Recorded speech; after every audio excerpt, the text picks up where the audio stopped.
En su palabra, Dios nos dice en Job 13, versículo 15, he aquí, aunque él me matare, en él esperaré.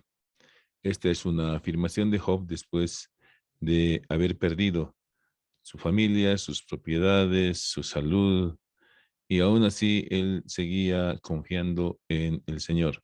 Pues esta es una actitud a la cual nos invita a imitar nuestro Señor Dios Padre y nuestro Señor Jesucristo. He aquí, aunque Él me matare, en Él esperaré. Tengan ustedes un cordial saludo. Estamos en la Universidad Mayor de San Andrés, en la Facultad de Medicina, Enfermería, Nutrición y Tecnología Médica, la Cátedra de Anatomía Humana y Neuroanatomía. El tema que analizaremos hoy es el de pares craneales 9, 10, 11 y 12, además del sistema nervioso autónomo. Quien habla es José María Ortiz Rodríguez, docente titular emérito de la Cátedra de Anatomía Humana, especialista en anestesiología y en psicopedagogía y actual presidente de la Asociación Boliviana de Anatomía. En los pares craneales que forman parte del sistema nervioso periférico, tenemos que analizar en primer lugar el origen real, que es las neuronas donde se originan las fibras de estos nervios llamados pares craneales. Las neuronas pueden estar localizadas a nivel central cuando se trata de neuronas motoras somáticas o motoras viscerales, y pueden estar localizadas a nivel periférico cuando se trata de nervios sensitivos generales o nervios sensitivos especiales. Pues ya hemos mencionado que esos pueden ser sus componentes funcionales. El origen aparente es el sitio en el cual aparentemente está emergiendo del sistema nervioso central los pares craneales. A continuación debemos estudiar el trayecto, las relaciones durante ese trayecto y por último veremos las ramas colaterales, las ramas terminales que incluyen pues el territorio de inervación funcional de cada par craneal. Para esto es necesario que conozcamos parte del encéfalo. El encéfalo, que se encuentra localizado dentro de la cavidad craneal, está conformada por los hemisferios cerebrales, por el cerebelo y por el tallo cerebral, en el cual encontraremos tres componentes. Uno craneal, que es el mesencéfalo; caudal al mesencéfalo encontraremos la protuberancia, y caudal a la protuberancia encontraremos el bulbo raquídeo, que se continuará por abajo con la médula espinal.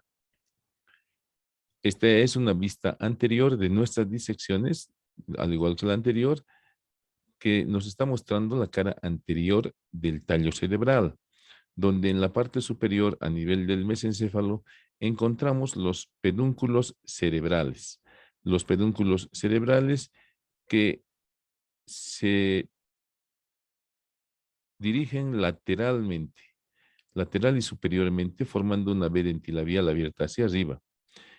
Este espacio en forma de vena dentilabial abierta hacia arriba está completada por arriba por los nervios correspondientes a las cintillas ópticas, determinando el rombo eh, optopeduncular. Este rombo optopeduncular contiene a estos que son los cuerpos mamilares, al infundíbulo y al espacio perforado posterior. Inmediatamente por debajo de estos pedúnculos cerebrales del mesencéfalo encontraremos a esta eminencia, que es la protuberancia o puente. La protuberancia o puente, que es un segmento abombado de la cara anterior del tallo cerebral, donde encontraremos el surco de la arteria basilar y lateralmente las eminencias piramidales. Inmediatamente por debajo de la protuberancia encontraremos la cara anterior del bulbo, donde encontraremos un surco ventromedial o interpiramidal que está separando estos dos fascículos piramidales, y lateralmente encontraremos estas eminencias denominadas olivas vulvares. Donde encontramos prominencias o eminencias en el sistema nervioso central, significa que en profundidad existen fascículos nerviosos o cuerpos neuronales. En el caso de las pirámides, son fascículos nerviosos que vienen desde la corteza cerebral, y en el caso de las olivas vulvares, en profundidad existen acúmulos neuronales que van a formar el núcleo llamado olivar. Entre el bulbo raquídeo y la protuberancia se forma este surco llamado surco bulbo protuberancial o bulbo pontino, porque esto también es el puente. Entre el puente y los pedúnculos cerebrales se forma el surco ponto peduncular. Estas estructuras son muy importantes de acordarnos, puesto que a ese nivel es donde se originan aparentemente los pares craneales. Esta es una vista lateral del tallo cerebral, donde vemos en primer lugar el mesencéfalo, por delante formado por los pedúnculos cerebrales y por detrás por la lámina cuadrigémina. Vemos a la protuberancia, que nos muestra en esta visión lateral los pedúnculos cerebelosos medios, y vemos al bulbo raquídeo, donde encontramos hacia adelante las pirámides vulvares y en la cara lateral esta eminencia más o menos ovalada que es la oliva vulvar. Y detrás y por arriba de la oliva vulvar se encuentra esta depresión que es denominada fosita lateral. En esta otra imagen estamos viendo la protuberancia, el bulbo, el surco bulbo protuberancial, y precisamente nos está mostrando esta imagen, esta disección, la emergencia u origen aparente de varios pares craneales. En el surco bulbo protuberancial, por arriba de las pirámides vulvares, se encuentra el origen aparente del sexto par craneal. Por arriba de la oliva vulvar se encuentra el origen aparente del séptimo par craneal. Y por arriba de la fosita lateral se encuentra el origen aparente del octavo par craneal, que ya los hemos ido viendo sucesivamente. Esta estructura que estamos viendo abombada es la oliva vulvar, y en esta imagen se pueden observar algunas fibras nerviosas que se están desprendiendo de el límite posterior de la oliva vulvar. Este límite posterior de la oliva vulvar se denomina surco retroolivar, y precisamente en este surco retroolivar cranealmente se encuentra la salida del glosofaringeo, el origen aparente del glosofaringeo. Inmediatamente por debajo se encuentra una serie de fibrillas que son el origen aparente del nervio vago o décimo par craneal, e inmediatamente por abajo una serie de fibrillas que se continúan con otras fibras que salen desde la médula espinal, que constituyen el origen aparente del nervio espinal o décimo primer par craneal. Y por último, en este surco que está por delante de la oliva vulvar, veremos la emergencia del décimo segundo par craneal o hipogloso mayor. Este surco que está por delante, pues vendrá a denominarse surco preolivar. Ahí vemos una visión oblicua donde vemos nuevamente la oliva vulvar. Ahí está la oliva vulvar, el surco retroolivar. Ahí está el surco retroolivar, donde hemos mencionado que cranealmente tiene su origen aparente el nervio glosofaríngeo. Debajo de este, las fibrillas correspondientes al origen aparente del vago, y caudalmente las fibrillas correspondientes al origen aparente de la porción vulvar y de la porción espinal del nervio accesorio o décimo primer par craneal. En el surco preolivar encontramos las fibrillas que están dando origen aparente al décimo segundo par craneal o nervio hipogloso mayor. También es interesante e importante fijarnos en la cara posterior del tallo cerebral, donde encontraremos a nivel del mesencéfalo la lámina cuadrigémina. Se denomina así porque presenta 4 tubérculos denominados cuadrigéminos, separados por un surco llamado crucial. La rama superior del surco crucial es un poco más ancha y se denomina lecho pineal porque ahí se aloja la glándula pineal. La rama inferior está dando inserción a un repliegue del sistema nervioso denominado frenillo de la válvula de Busens, que es esta o velo medular superior. Lateralmente, estos tubérculos cuadrigéminos se continúan por medio de estos brazos conjuntivales que se dirigen hacia el tálamo óptico, hacia el pulvinar. Inmediatamente por debajo del mesencéfalo representado con la lámina cuadrigémina, encontramos a la protuberancia y al bulbo, que están formando esta estructura en forma de rombo, que es el piso del cuarto ventrículo o fosa romboidal, donde encontramos un surco medio posterior, encontramos un límite entre un triángulo superior y un triángulo inferior, determinado por estas salientes denominadas estrellas acústicas. En el triángulo superior vamos a encontrar a los lados de la línea media unas eminencias redondeadas, las eminencias teres, y hacia arriba los funículos teres. En el triángulo inferior vamos a encontrar a los lados del surco medio posterior unas superficies triangulares de un color blanquecino, por lo cual se denominan ala blanca interna. Esta ala blanca interna en profundidad corresponde al núcleo motor del hipogloso.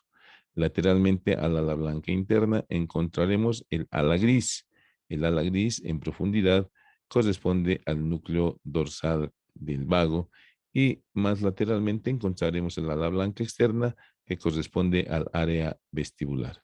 Inmediatamente por debajo, la cara posterior del bulbo, que está fuera del cuarto ventrículo, nos presenta los funículos grácil y cuneatus, que terminan en los tubérculos grácil y cuneatus, que no los vamos a detallar en esta oportunidad. Vamos a ver en primer lugar el noveno par craneal o glosofaríngeo. Este noveno par craneal o glosofaríngeo tiene componentes sensitivos general, sensitivo visceral, sensorial o sensitivo especial, que corresponde al gusto. Tiene componentes motores para los músculos algunos músculos de la faringe, y tiene un componente motor visceral que va a dar la inervación secretora parasimpática a la glándula parótida. La porción sensitiva visceral, pues, está destinada al seno carotídeo y al glomo carotídeo. La sensibilidad general está dada para el tercio posterior de la mucosa lingual, para la faringe, para una parte del conducto auditivo externo, para la caja del tímpano, para las cavidades mastoideas, para la amígdala y para el velo del paladar. Entonces tiene un amplio territorio de distribución sensitiva general, o sea, termoalgésica, el nervio glosofaríngeo. Vamos a ver entonces en primer lugar el origen real sensitivo. Este origen real sensitivo general termoalgésico del nervio glosofaríngeo se encuentra en un ganglio periférico, en el ganglio del glosofaríngeo inferior, ganglio inferior. En este ganglio inferior encontraremos neuronas monopolares con una prolongación en T, una prolongación periférica, que es la que va a percibir las sensaciones termoalgésicas, y una prolongación central, que en este caso termina en la parte inferior de este largo núcleo sensitivo que corresponde al trigémino. De aquí las fibras irán hacia el tálamo por el lemnisco medial y terminarán por el lemnisco lateral, perdón, y terminarán en el núcleo ventral posteromedial del tálamo óptico, y de ahí a las áreas sensitivas de la corteza cerebral 3, 1 y 2, puesto que esta sensibilidad general la percibimos conscientemente, por eso es que llega hasta la corteza cerebral. La sensibilidad visceral también tiene su origen real en el ganglio inferior, del mismo modo con neuronas monopolares con una prolongación en T. La prolongación periférica tiene un destino específico a través del nervio glosofaríngeo y sus ramas carotídeas, las ramas carotídeas que van al seno carotídeo y al glomo carotídeo. Estas fibras centrales de este componente visceral del ganglio o del nervio glosofaríngeo ingresan al tallo cerebral por el surco bulbo, por el surco retroolivar, y se dirigen hasta la parte inferior de este núcleo llamado núcleo del haz solitario.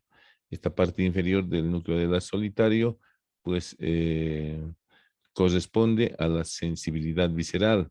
La parte superior corresponde a la sensibilidad gustativa. De este núcleo de la solitario, las fibras ascienden hasta el hipotálamo, haciendo conexión con la sustancia reticular activante, y del hipotálamo descienden las fibras nuevamente por la vía del sistema reticular y los fascículos reticuloespinales para dar respuesta a las regulaciones de la presión y de la disminución o aumento del oxígeno en la sangre. El origen real sensorial, que corresponde a la sensibilidad especial gustativa, se encuentra en el ganglio superior del glosofaringio. Eso quiere decir que tiene dos ganglios, un ganglio inferior y este que es el ganglio superior, que es específicamente para la sensibilidad especial gustativa. La fibra periférica se dirige al tercio posterior de la lengua y las fibras centrales van a hacer sinapsis con la parte superior de este núcleo, que es el núcleo de la solitario, y esta parte superior del núcleo de la solitario se denomina núcleo gustativo. En esta parte también terminan las fibras gustativas del décimo par craneal y del séptimo par craneal para luego ascender hasta la corteza cerebral.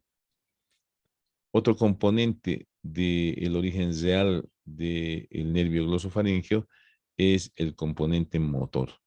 El componente motor que se origina en el núcleo ambiguo. El núcleo ambiguo tiene tres partes: una parte superior para el noveno par craneal, una parte media para el décimo par craneal y una parte inferior para el décimo primer par craneal. Este es un componente motor somático. Branquial porque va a ir a inervar a musculatura de los arcos branquiales. Y por último, tenemos el origen real motor visceral. Este núcleo motor visceral se encuentra en la parte superior del bulbo y es el núcleo salival inferior. También se dirige al surco redsolivar, sale del surco redsolivar y por el nervio facial va a llegar al ganglio óptico, y a partir del ganglio óptico se distribuirá en la glándula parótida para darle la inervación secretora. Entonces, en conclusión, diremos que el origen real del nervio glosofaríngeo tiene un componente sensitivo general en el ganglio inferior, un componente sensitivo visceral, que también su origen real es el ganglio inferior, un componente sensorial o visceral especial gustativo, que su origen real es en el ganglio superior, un núcleo motor somático en el núcleo ambiguo y un núcleo motor visceral, que es el núcleo salival superior, vienen a constituir los orígenes reales del nervio glosofaríngeo. El origen aparente es en la parte superior del surco retroolivar. Aquí tenemos en este esquema del néter claramente identificado al nervio glosofaríngeo con su origen aparente, con varias fibrillas que se reúnen en un solo nervio, y caudal a este se encuentra como relación el nervio vago. En el preolivar, el nervio hipogloso mayor. Y en esta imagen real, que es una toma posterior, vemos la oliva vulvar. Aquella es la oliva vulvar. Esta es la cara posterior del bulbo. Aquí está la parte inferior del piso del cuarto ventrículo. El óbex o cerrojo nos está mostrando esta flechita. Ahí están los funículos grácil y cuneatus. Ahí está la cara lateral del bulbo, la oliva vulvar. Y ahí vemos el surco retroolivar. Y en el surco retroolivar estamos viendo las fibrillas de origen de el noveno par craneal, ¿sí? Estamos viendo las fibrillas de origen del décimo par craneal y estamos viendo las fibrillas de origen del décimo primer par craneal. Entonces vean ustedes el noveno par craneal, que se dirige al foramen yugular, el décimo lo propio y el décimo primero lo propio. Los tres emergen por el foramen yugular, pero vean el detalle en esta imagen que la salida del glosofaringio está separada de la salida del nervio vago por este repliegue de las meninges, que viene a constituir un ligamento llamado ligamento yugular. Una vez Aquí está el nervio glosofaríngeo que ha egresado este nervio del sistema nervioso central en su origen aparente, pues se dirige al foramen yugular, ¿ya? En el espesor del tejido subaracnoideo. El nervio glosofaríngeo, en su trayecto hacia el foramen yugular, se encuentra apoyado sobre el tubérculo yugular y en el caso de estas imágenes vemos que han retirado el cerebelo. El flóculo del cerebelo también se encuentra cubriendo y en relación con este trayecto en el tejido subaracnoideo del nervio glosofaríngeo. En esta imagen estamos viendo precisamente el conducto auditivo interno por donde están pasando el nervio séptimo par y octavo par, y ahí está el agujero yugular donde están pasando el noveno, el décimo y el décimo primer par craneal. Nuevamente tenemos aquí el foramen yugular, la parte anterior corresponde a la salida del noveno par craneal, la parte posterior a la salida de la vena yugular interna hacia su golfo, junto con el noveno, perdón, con el décimo y el décimo primer par craneal. Precisamente este es un esquema del foramen yugular donde encontramos que por delante de este ligamento yugular, se encuentra el noveno par craneal. Ahí está el foramen yugular, ahí está la parte anterior donde está el noveno par craneal y el seno petroso inferior. Y la parte posterior más amplia corresponde a la vena yugular interna, ahí está, a la vena yugular interna y a los pares craneales décimo y décimo primero. Décimo y décimo primero. Ahí está la parte anterior para el noveno par craneal y ahí está esta espina yugular en la que se inserta este ligamento yugular. Ahí vemos por delante el foramen yugular y aquí vemos nuevamente el ligamento yugular. Ya, ahí estamos viendo el tubérculo occipital interno y parte del flóculo que se encuentra cubriendo al noveno par craneal en su trayecto en el tejido subaracnoideo. A nivel del orificio de salida en el agujero yugular, el nervio glosofaríngeo va a presentarnos dos abultamientos, dos ganglios. Un ganglio nervioso superior de Ehrenreiter y un ganglio nervioso inferior o de Anders, que se encuentra precisamente en la fosita petrosa o fosita del ganglio de Anders, donde se origina el nervio timpánico o de Jacobson que ingresará en la cavidad timpánica. Una vez que sale del agujero yugular, el nervio glosofaríngeo se localiza por detrás de esta que es la arteria carótida interna. Aquí está la carótida interna y ahí está el glosofaríngeo por detrás de la misma. Cubierto por los músculos del diafragma estilio, ¿no? Aquí estamos viendo al músculo estilogloso, aquí estamos viendo al músculo estiloioideo y aquí estamos viendo al músculo estilofaríngeo y esta es la apófisis estiloides. Y este es el ligamento estiloioideo que está seccionado. Entonces, este diafragma estiloideo se encuentra cubriendo al nervio glosofaríngeo. Luego, el nervio glosofaríngeo se localiza en la cara externa de la arteria carótida interna y se dirige hacia la parte superior de la faringe, ya más o menos a nivel de la lengua. Y ahí tenemos precisamente la dirección por fuera de la carótida, dirigiéndose a la parte superior de la faringe y hacia la base de la lengua donde termina. Entonces, en esta otra imagen estamos viéndolo al glosofaringeo que se localiza entre los músculos estiloioideo y estilogloso. Para su ubicación anatómica, pues tenemos que encontrar el pilar anterior o palatogloso y debajo de ese pilar palatogloso, ahí está el pilar palatogloso, encontraremos al nervio glosofaríngeo. ¿Cuáles son las ramas? Se describen varias ramas. En primer lugar, se dice que el glosofaríngeo tiene una rama comunicante con el facial que se denomina asa de Haller. Luego tiene esta rama que es el nervio timpánico o de Jacobson, que se desprende del ganglio inferior o de Anders y se introduce a la cavidad timpánica, donde forma un plexo. ¿ya? Tiene ramas para el seno carotídeo y el glomo carotídeo. Presenta ramos faríngeos. Presenta ramos musculares para el estilo faríngeo y para el estilo gloso. Presenta ramos tonsilares para las amígdalas y numerosos ramos terminales para el tercio posterior de la lengua.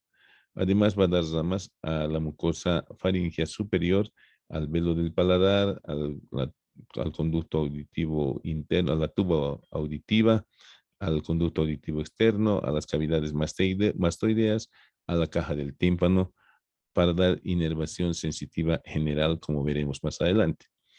La primera rama que hemos mencionado es el ramo comunicante con el nervio facial o asa de Haller. Ahí tenemos precisamente al que ha descrito esto, Albertus Haller, un entusiasta anatomista, pero que posteriormente se dedicó más a la fisiología. Y aquí tenemos un dibujo precisamente de esta comunicación entre el nervio facial y el nervio glosofaríngeo por medio de esta asa de Haller. Precisamente a través de esta asa de Haller es que algunas de las fibras sensitivas llegan hasta el conducto auditivo externo para inervar desde el punto de vista sensitivo general.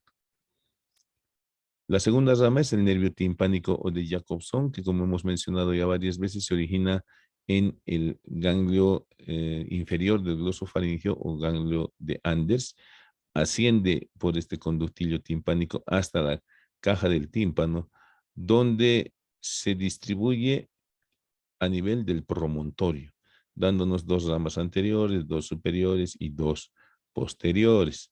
Las ramas posteriores pues van a dar inervación a la mucosa de la caja del tímpano que está a nivel de las ventanas oval y redonda. Sin embargo, también pueden prolongarse a la mucosa de las cavidades mastoideas. ¿Ya? Y luego va a presentarnos ramas anteriores que se dirigen al conducto faringotimpánico, dando inervación sensitiva.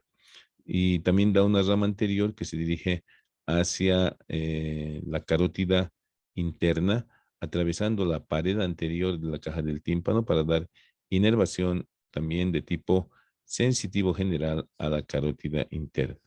Ramas superiores, el nervio petroso superficial mayor, que se une al nervio facial para juntos ir hasta el ganglio pterigopalatino y distribuirse en las fosas nasales y en la glándula lagrimal.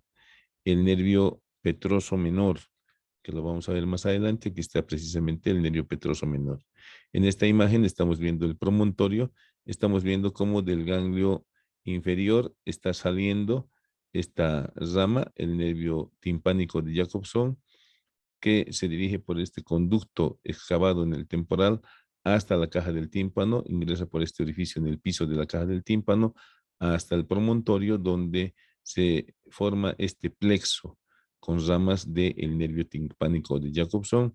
Como ya hemos mencionado, inerva la mucosa de la caja del tímpano a nivel de la ventana oval, de la ventana redonda, del conducto faringotimpánico y además las cavidades mastoideas. El nervio petroso menor sale de la cavidad timpánica por uno de los hiatos de Falopio, se dirige a un orificio localizado entre el orificio oval y el foramen espinoso y se dirige caudalmente a la cara lateral del nervio mandibular, donde establece sinapsis con el ganglio óptico, el nervio, una de las ramas anteriores del nervio timpánico o de Jacobson. Aquí está precisamente el nervio petroso menor. El nervio petroso menor tiene su origen en el núcleo salival inferior. El nervio petroso menor se dirige por el nervio glosofaríngeo, ya por esta rama, por el nervio timpánico de Jacobson, por esta rama que es el nervio petroso menor, que sale en un pequeño orificio entre el foramen oval y el foramen espinoso y hace sinapsis en el ganglio óptico. Del ganglio óptico parten los axones por el nervio auriculotemporal y del nervio auriculotemporal parten las fibras nerviosas hacia la glándula parótida para proporcionarle inervación secretora parasimpática. Los ramos del seno carotidio, ahí están precisamente las ramas que se dirigen hacia el seno carotidio y hacia el glomo carotidio. Estas corresponden a la sensibilidad visceral. Estas fibras son aferentes, se dirigen por medio del ganglio inferior hasta este que es el núcleo de las solitario. ¿Ya? Estas ramas que van al seno carotidio y al cuerpo carotidio se encargan de la regulación, primero, de la presión sanguínea y de la composición de la sangre. En el seno carotidio existen varoreceptores. Entonces, estos varoreceptores informan del estado de la presión a el núcleo de la solitario y este, a su vez, por medio de este fascículo que comunica con la sustancia reticular del tallo cerebral y termina en el hipotálamo, informan a los núcleos del hipotálamo de alguna alteración en la presión. Puede ser aumento de la presión o disminución de la presión.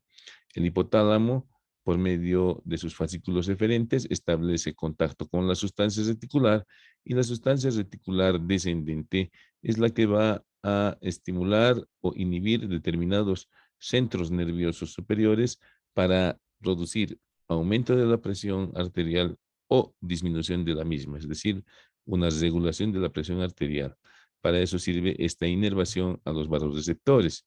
Y la inervación al quimioreceptor va a captar la composición de oxígeno y de CO2 de la sangre y por la misma vía se dirige hasta el hipotálamo y el hipotálamo por la misma vía también propiciará, de acuerdo a la cantidad de oxígeno que hay en la sangre, un aumento o una disminución de la frecuencia respiratoria.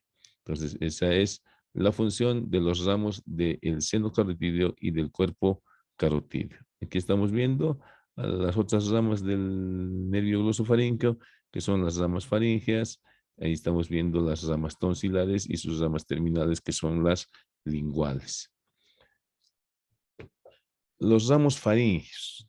Ahí estamos viendo los ramos faríngeos que corresponden a la sensibilidad general, dan la sensibilidad general a la mucosa de la parte superior de la faringe y la entrada a la cavidad bucal. También proporcionan inervación sensitiva al velo del paladar. También proporcionan inervación sensitiva a las tonsilas por medio de sus ramos tonsilares. ¿Sí? También va a dar inervación sensitiva a el conducto auditivo externo por medio de su anastomosis con enlace de Haller, y hemos mencionado el nervio timpánico de Jacobson, que inerva la mucosa de la cavidad timpánica, de las celdillas mastoideas y la mucosa del conducto faringotimpánico. Entonces, pero en este momento nos estamos dedicando a las ramas faríngeas que tienen comparten la misma naturaleza sensitiva general termoalgésica con estos otros territorios de distribución ya mencionados. El componente motor branquial se dirige a los músculos estilo faríngeo y al estilo gloso. Esos dos músculos son inervados por el nervio glosofaríngeo. Y pues las ramas tonsilares que ya las hemos mencionado, corresponden a la sensibilidad general. Ya hemos mencionado también que esa sensibilidad general proveniente del glosofaríngeo proporciona esta inervación al conducto auditivo externo, a la faringe, al velo del paladar, a la cavidad timpánica, al conducto faringotimpánico y a las celdillas mastoideas. Estas fibras ingresan al sistema nervioso central y hacen sinapsis con el núcleo sensitivo del trigémino, que por sus fibras ascendentes terminarán en el núcleo ventral posteromedial del tálamo óptico y de ahí se dirigirán a la corteza sensitiva. Y por último, las ramas terminales son estas numerosas ramas destinadas al tercio posterior de la cara superior de la mucosa lingual. Estas fibras tienen dos componentes, tienen un componente sensitivo especial o gustativo y un componente sensitivo general. Por lo tanto, el componente sensitivo especial se dirigirá a través del ganglio superior del glosofaringeo hasta el núcleo gustativo. Y ahí se reunirá con las fibras provenientes de el nervio vago y del nervio facial para ir hacia la corteza cerebral a la percepción consciente de los sabores. El noveno par craneal se encuentra a una distancia aproximada de 4 milímetros de la arteria cerebelosa posterior-inferior. Y pues el paciente que vamos a describir ahora presentaba odinofagia, dolor, disfagia en el territorio del glosofaringeo que le impedía deglutir adecuadamente por el dolor. Y pues se hicieron numerosos estudios, analgesia, y el paciente persistía con el dolor hasta que se hicieron estudios de resonancia magnética y tomografía, y se descubrió pues que la arteria cerebelosa posterior inferior estaba desplazada y que cada latido arterial prácticamente golpeaba al glosofaringeo. Entonces, ¿cuál era la solución? Había que aislar esta arteria del glosofaringeo, para lo cual se empleó una placa de Goretex, que es un material especial para tejidos vasculares. Existen hilos y existen placas de esta naturaleza, y el dolor ha desaparecido inmediatamente en el postoperatorio. Entonces hay que investigar muchas veces cuando hay ese tipo de dolores, ¿no? Ahí está la arteria cerebelosa posterior inferior, que está muy cerca a la parte superior de el surco retroolivar, que es el origen aparente del glosofaringeo.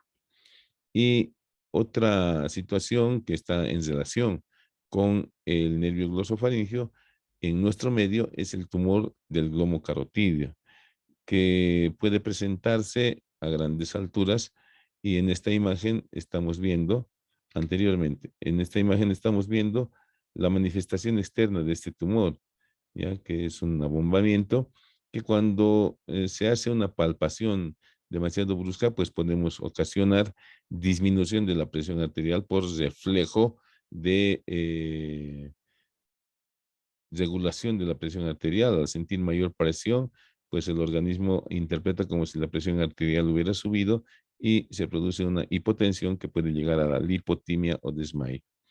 Aquí estamos viendo en la tomografía computarizada el tumor del glomo carotidio en esta sección transversal y en esta sección coronal.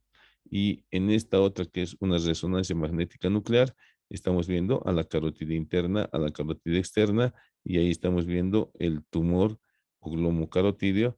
Y en este caso se ha hecho pues la exploración quirúrgica y la resección del tumor del glomo carotidio. Ahí está el glomo carotidio, ahí está el glomo carotidio siendo separado. Pues se ve muy fácil aquí en las imágenes.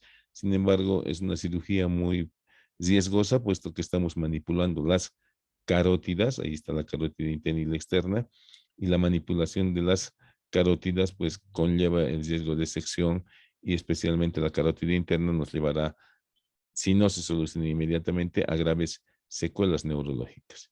Y ahí tenemos pues el tumor del glomo carotidio ya extirpado. Este ha sido un tumor de un tamaño relativamente pequeño. Puede haber tumores mucho más grandes que su manejo también es algo más complicado. Muchas gracias por su atención.